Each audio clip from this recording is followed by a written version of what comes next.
প্রথম দেখায় যে কেউ সরিষা ক্ষেত ভেবে ভুল করবেন, কারণ সরিষা ক্ষেতের মাঝে চেয়ার টেবিল ও ছাতা দিয়ে নান্দনিকভাবে রেস্টুরেন্টের আকৃতি ফুটিয়ে তুলেছেন প্রবাসী মিন্টু মিয়া।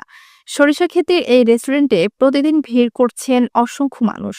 নেত্রকোনা সদর উপজেলার বিশিউড়া ইউনিয়নের পাবিয়াজুর গ্রামের মিন্টু মিয়া দীর্ঘ ১২ বছর দুবাই ও বেঙ্গালুরে সুপার শপে কাজ করেছেন।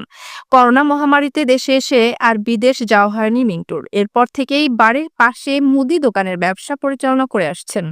মাসখানেক আগে হঠাৎ করে চিন্তা করলেন নেত্রকোনা টু ঈশ্বরগঞ্জ রাস্তার পাশে তার নিজস্ব সরিষা ক্ষেতে রেস্টুরেন্ট করার। যেমন ভাবা তেমনি কাজ। সাথে সাথে সরিষা ক্ষেতে চেয়ার টেবিল ও ছাতা দিয়ে এক ব্যতিক্রমী রেস্টুরেন্ট তৈরি করে ফেলেন তিনি। প্রথম দিকে পাড়া প্রতিবেশী ও পরিবারের সদস্যরা এই উদ্ভট ব্যবসা নিয়ে হাসাহাসি করলেও এখন রেস্টুরেন্টে ব্যাপক লোক সমাগম দেখে সবাই খুশি। আমার বড় ভাই প্রথমে বাধা দেয় যে না, এখানে এটা হবে না, তে সরিষা নষ্ট হবে আরও। আমি বললাম সরিষা অল্প কিছু নষ্ট হবে, তে আর বেশি সরিষা নষ্ট হবে না। তারপরে কয়েকদিন পরে এই সরিষা যখন একটু উপরে উঠে, তাহলে এই সরিষাগুলো আমি এর রাস্তার যে জায়গাটা আসা যাওয়ার জন্য একটা রাস্তা রাখি, আর টেবিলের জায়গাত এই সরিষাগুলি শাক হিসাবে ব্যবহার করি। তারপরে টেবিল দেই, ছাতা দেওয়ার পরে এক সপ্তাহ পরে দেখলাম যে এখান থেকে মানে অনেক দূর দূর থেকে হাজার মানুষ আসতেছে। ও অনেক মদন, কেন্দুয়া, কালীজুরি অনেক জায়গা থেকে মানুষ আসতেছে, কফি খাইতেছে, ফটো তুলতেছে, ছবি তুলতেছে। মানে আমারও দেখে ভালো লাগলো।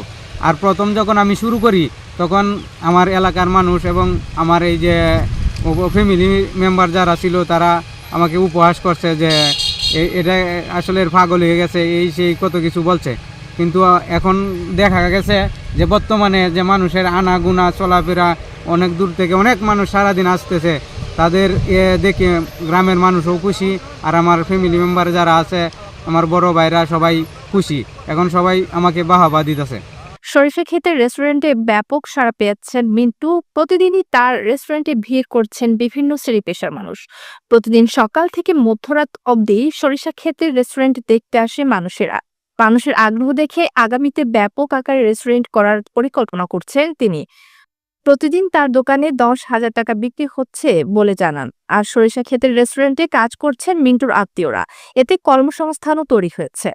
ওই সরিষা বাগানে অনেক লোক আসে, এখানে এসে চা কফি খায়, অনেক বন্ধু বান্ধব নিয়ে ঘুরতে আসে বিভিন্ন অঞ্চল থেকে। চিন্তাধারা মন্টু যাতে ভবিষ্যতে আরও কিছু করতে পারে সেই আশা করি। মোহনগঞ্জ থেকে আসলাম, দেখলাম মন্টু ভাইয়ের এই জায়গায় একটা কফি হাউস।